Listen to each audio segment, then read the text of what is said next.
Sir আসসালামু আলাইকুম sir. ম্যাডামকে দেখলাম রাগ করে চলে যাচ্ছে স্যার। ওয়ালাইকুম সালাম। তো ম্যাডাম কই গেছে রাখবিরা? দেখলাম যে বাসা থেকে চলে গেল স্যার। আরে রকিব, টাকা চাইছিল 15,000, দেই নাই। দিলে তো ফকির হয়ে যেতাম। ভাই আপনাদের উদ্দেশ্যে কিছু কথা বলতেছি, শুনবেন। বউদের যদি বেতন দেওয়া লাগতো তা আমরা পুরুষরা কিন্তু ফকির হয়ে যেতাম। কেন? ছোট্ট করে একটু বলি।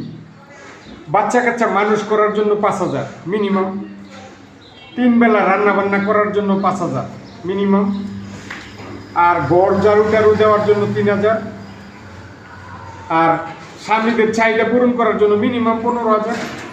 এই 31-32,000 টাকা ভাই প্রতি মাসে আপনি দিতে হইতো। এখন বউদের দেই না দেখেই সম্ভবত বউ রাগ করে চলে গেছে। কি করবো ভাই? আপনাদের বউদের কি এইভাবে মাসিক বেতন দেন কিনা একটু জানা যাবেন, খুব বিপদে আছে।